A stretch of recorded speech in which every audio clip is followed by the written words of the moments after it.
Shalom, shalom, shalom. Selamat pagi masyarakat iman yang dikasih oleh Tuhan. Hari ini kita mau melihat bahwa hidup itu harus berhikmat. Berhikmat itu bukan, kita tuh kalau bayangin hikmat ya, kayak orang yang bijak itu kayak orang tua, kumisnya panjang warna putih. Kemudian dia seorang yang rajin berdoa, atau kalau di film-film dia di atas gunung bertapa. Hikmat itu tidak hanya yang jauh dari dunia, menjauhi dunia supaya bisa menemukan ketenangan dalam Tuhan. Tapi hikmat itu adalah tentang bagaimana kemampuan kita untuk menolak hal-hal mudah, untuk melakukan yang lebih sulit. Karena biasanya yang lebih sulit itu yang ternyata kita butuhkan. Sama kayak obat itu pasti pahit. Kalau yang manis mah makanan enak, bikin sakit. Jadi semoga hari ini kita bisa menemukan melalui firman-Nya, dan dalam hidup kadang-kadang hal-hal yang sulit harus kita lakukan.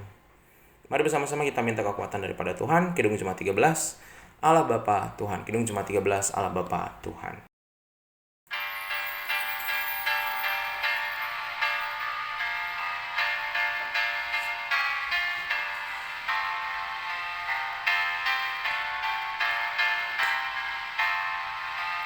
Allah Bapa Tuhan, dimuliakanlah nama-Mu. Allah Bapa Tuhan, dimuliakanlah nama-Mu. Langit bumi ciptaan-Mu, kami pun anak-anak-Mu. Datanglah dengan kasih-Mu. Yesus Kristus Tuhan, yang membawa keselamatan. Yesus Kristus Tuhan, yang membawa keselamatan. Lahir dalam dunia ini, mati tapi bangkit lagi. Kaulah juru selamat kami. Mari kita berdoa. Tuhan, Engkau yang maha baik, Engkau yang maha hebat, Engkau yang selalu menopang dan menguatkan kami. Karena tanpa-Mu kami adalah orang-orang yang seringkali buntu. Buntu bukan karena tidak ada jalan keluar, tapi kami seringkali yang membuntukan diri kami, membatasi karya Allah dengan dugaan-dugaan dan imajinasi khayalan kami. Masalah terlalu besar kelihatannya, solusi jadi kelihatan jauh, padahal Tuhan selalu sediakan. Tuhan, sebentar kami mau baca firman-Mu, mampukan kami untuk mengerti, terlebih memahami. Kami serahkan dalam nama-Mu kami berdoa. Amin. Kita buka sama-sama 1 Raja-Raja 3, 1 Raja-Raja 3 ayat 16 sampai 28. 1 Raja-Raja 3 ayat 16 sampai 28. 1 Raja-Raja 3 ayat 16 sampai 28. Dengarkanlah sabda Tuhan. Pada waktu itu masuklah 2 orang perempuan sundal menghadap raja, lalu mereka berdiri di depannya. Kata perempuan yang satu, "Ya tuanku, aku dan perempuan ini diam dalam satu rumah, dan aku melahirkan anak. Pada waktu ia ada di rumah itu, kemudian hari ketiga sesudah aku, perempuan ini pun melahirkan anak. Kami sendirian, tidak ada orang luar bersama-sama dengan kami dalam rumah. Hanya kami berdua saja dalam rumah. Pada waktu malam, anak perempuan ini mati karena ia menidurinya. Pada waktu tengah malam ia bangun lalu mengambil anakku dari sampingku. Sementara hamba-Mu ini tidur, dibaringkannya anakku itu di pangkuannya, sedang anaknya yang mati itu dibaringkannya di pangkuanku. Ketika aku bangun pada waktu pagi untuk menyusui anakku, tampaklah anak itu sudah mati. Tetapi ketika aku mengamati dia pada waktu pagi itu, tampaklah bukan dia anak yang kulahirkan." Kata perempuan yang lain itu, "Bukan, anakkulah yang hidup dan anakmulah yang mati." Tetapi perempuan yang pertama berkata pula, "Bukan, anakmulah yang mati dan anakkulah yang hidup." Begitulah mereka bertengkar di depan raja. Lalu berkatalah raja, yang seorang berkata, "Anakkulah yang hidup ini dan anakmulah yang mati." Yang lain berkata, "Bukan, anakmulah yang mati dan anakkulah yang hidup." Sesudah itu raja berkata, "Ambilkan aku pedang." Lalu dibawalah pedang ke depan raja. Kata raja, "Penggalah anak yang hidup ini menjadi 2 bagian, berikanlah setengah kepada yang satu dan setengah kepada yang lain." Maka kata perempuan yang empunya anak yang hidup itu kepada raja, sebab timbul belas kasihannya terhadap anak itu, katanya, ya tuanku, berikanlah kepadanya bayi yang hidup itu, jangan sekali-kali membunuh dia. Tetapi yang lain berkata, supaya jangan untukku ataupun untukmu penggalah. Tetapi raja menjawab, katanya, berikanlah kepadanya bayi yang hidup itu, jangan sekali-kali membunuh dia, dia itulah ibunya. Ketika seluruh Israel mendengar keputusan hukum yang diberikan raja, maka takutlah mereka kepada raja, sebab mereka melihat bahwa hikmat daripada Allah ada dalam hatinya untuk melakukan keadilan. Bapak Ibu Saudara, dalam hidup khususnya kayaknya orang zaman dulu ya, zaman-zaman kerajaan, ke posisi raja bukan hanya di Alkitab tapi di semua bangsa Eropa, Asia, Afrika. Raja dan penasehat itu menjadi bukan hanya pemimpin sebuah wilayah tapi menjadi semacam hakim juga setiap kali masalah dialami dan dihadapi oleh masyarakatnya. Seringkali misal, wah lagi ada masalah nih, dia ngambil wilayah pertanian saya, dia ini kerjanya ngambil aja. Yang satu bilang, enggak, itu punya saya, tuh buktinya pohon mangganya dahannya sampai ke situ. Nah, itu bisa dibawa kepada raja, nanti raja nentuin ini siapa yang salah.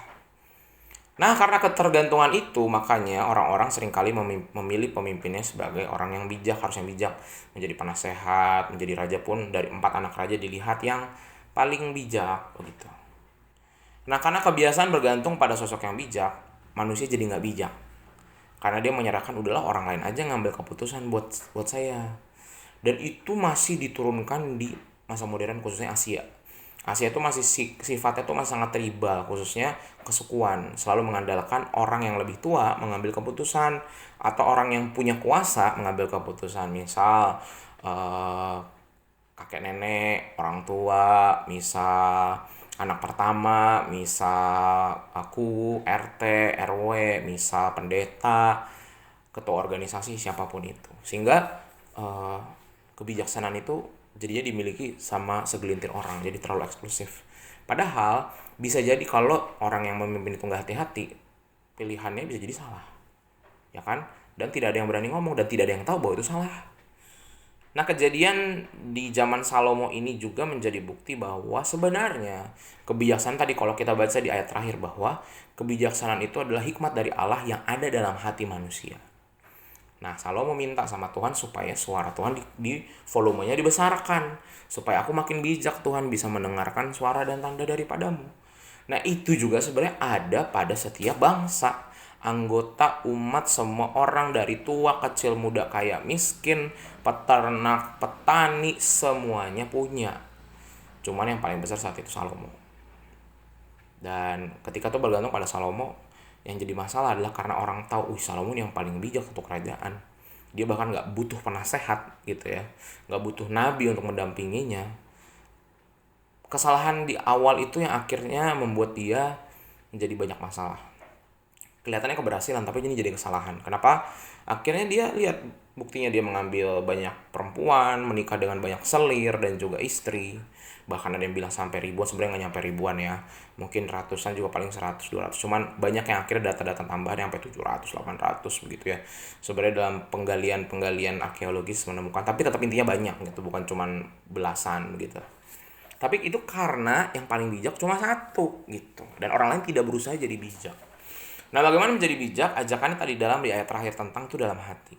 Saya belajar dari salah satu bapak gereja, Ignatius Loyola, tentang cara pengambilan keputusan. Saya minta kepada bapak ibu yang mendengar, kalau di minggu-minggu ini bapak ibu ada di persimpangan antara pilihan, bukan yang baik sama, kalau baik sama buruk mah udah gampang nyari pilihannya, oh ya pasti yang baik. Pilihannya misalnya mencuri dan tidak mencuri, ya udah jelas nggak mencuri dong.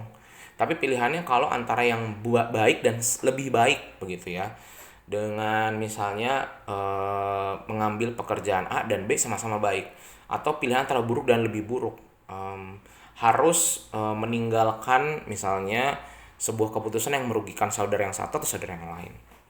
Bagaimana sampai bisa menimbangnya?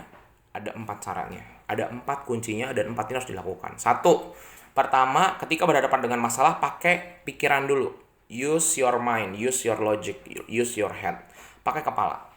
Jadi jangan pakai kebawa perasaan dulu. Misal lagi berantem sama saudara tentang mau jual tanah warisan. Kalau pakai hati, saya yang lebih butuh. Keluarga saya sedang punya masalah, sedang sakit, butuh duit. Itu kalau pakai hati, terus emosi gitu kan. Jangan sampai ini dibawa sama si anak ini. Tapi kalau pakai logik sebentar, orang tua saya ngasih warisan itu buat apa sih tujuannya? Nah gitu. Jadi pertama pakai pakai pikiran dulu, mana yang pilihan yang lebih adil buat semua. Itu dulu. Tapi susah tuh, harus tenang dulu. Satu, udah yang pakai kepala, baru kedua pakai hati nurani. Hati nurani itu bukan cuman soal perasaan bahwa saya lebih butuh atau misalnya saya lebih senang kalau pilihannya ini, bukan. Hati nurani itu ketika kita pilih pilihan itu, kita bukan menemukan kesenangan tapi kedamaian. Harus bisa bedain ya. Kesenangan itu misal kita suka makan pedas, bisa makan pedas, happy, kita goyang-goyang, aduh enak banget nih makanannya. Tapi kalau kesenangan itu cuma sebentar efeknya. Kalau kedamaian misalnya, pilihan antara makan pedas atau nggak pedas, saya lagi sakit, saya punya lagi sakit perut, saya suka nih makan pedas tapi saya bisa sakit, nggak damai. Udah mending saya makan yang nggak pedas, mungkin saya nggak senang tapi saya damai karena saya udah nggak perlu mikirin perut saya sakit. Jadi itu yang kedua, jangan ditukar. Pertama kepala dulu, logika dulu, pakai pikiran yang tenang, harus adil, bukan cuma buat kepentingan sendiri. Baru yang kedua, pakai hati nurani. Hati nurani itu mana yang membuat saya damai. Yang ketiga, pakai waktu. Ngambil keputusan nggak bisa buru-buru ya. Kalau keputusan yang bisa diulur ngambil waktunya, ulurlah waktunya. Kenapa? Karena keputusan itu kalau buru-buru biasanya kita meledak-ledak, lagi marah, lagi sedih. Ada satu bapak gereja bilang, nggak boleh ngambil keputusan kalau kita sedang emosional, nggak boleh. Karena kalau emosional udah pasti pilihan salah, sudah pasti 100% pilihan salah. Jadi harus tenang, butuh waktu, diulur dulu deh. Kalau nggak bisa ngambil waktu sekarang tapi maunya sekarang, tunggu dulu 2 hari, seminggu, sebulan. Kalau perasaan menggebunya masih sama, berarti itu mungkin kan dari suara hati ya. Tapi kalau ternyata enggak juga, saya sekarang udah nggak kepikiran, udahlah. Nah, jadi waktu butuh tuh. Jadi tadi kepala, hati, waktu, dan yang terakhir pilihan tersulit. Nah, Tuhan itu selalu ngasih pilihan yang tersulit. Yang benar biasanya yang paling sulit. Kalau gampang udah pasti salah jalan. Gitu. Sulit tuh biasa banyak godaannya. Ya kan, iblis tuh paling suka. Iblis hanya akan menggodai orang-orang yang berjalan ke arah benar. Jadi kalau kita mau ngambil keputusan terus kayaknya gampang, kita kudu hati-hati. Jangan-jangan itu yang ditunjuk sama iblis nih. Yang ini aja, jalannya lebar, enak ini. Tapi kalau jalannya sempit, kita nggak tenang, kepikiran, ini gimana, nggak bisa tidur. Nah itu berarti kita ke arah yang benar. Jadi 4 hal tadi, tiap kali mengambil keputusan supaya kita bijaknya sama kayak Salomo. Satu, pakai kepala dulu. Yang pertama itu nggak boleh ketukar urutannya. Kepala dulu, itu ditulis aja. Kalau perlu ditulis. Jangan cuma dipikirin, dibayangin, jangan. Kalau dibayangin suka lupa, tulis. Pakai pikiran saya, pilihan A dan B, mana yang sebenarnya secara logika, secara pikiran yang bijak dan matang, yang lebih benar yang mana, A atau B. Misalnya jawabannya B, oke, B. Kedua, pakai hati. Kalau saya pilih B, saya damai sejahtera nggak? Oh, damai sejahtera. C. Yang ketiga, kita pakai waktu. Oke, saya tunggu dulu deh. Seminggu. Ternyata setelah berjalan seminggu, pilihan B nggak tepat. Ternyata A, walaupun tadi susah yang A nih. Aduh, saya lebih cocok ke yang B tadinya. Tapi ternyata hasil setelah waktu berputar, ternyata A yang benar. Baru yang terakhir, ketika ditanya mana yang lebih sulit, A atau B, ternyata A lebih sulit. Barulah ngambil keputusan A. Jadi tadi ya, banyak perubahan ya tadi rencananya awalnya A, tapi ternyata sudah jadi B setelah melewati 4 itu. Nah, semoga dengan pengambilan keputusan itu, atau namanya discernment, digumulkan. Jadi bukan mencari solusi loh, digumulkan. Nah, ini yang namanya menggumulkan. Dengan pikiran, hati, waktu, dan tentunya suara dari Tuhan. Semoga kita bisa mengambil keputusan yang baik. Amin. Mari kita berdoa. Tuhan, terima kasih melalui firman-Mu. Kami percaya bahwa menjadi bijak tuh gak harus jadi Raja Salomo. Bahwa kami semua sudah dititipkan Roh Kudus Tuhan dalam hati kami. Kebijaksanaan itu sudah ada di dalam. Cuma ada yang sering dengar, ada yang enggak. Mampukan kami jadi bijak dengan 4 langkah tadi Tuhan. Mengambil keputusan yang baik pasti lama dan sulit. Sehingga ajarkan kami tidak terburu-buru. Kami serahkan, hanya di dalam nama-Mu kami berdoa dan bersyukur. Amin. Selamat pagi, Tuhan Yesus memberkati. Tetap bersemangat.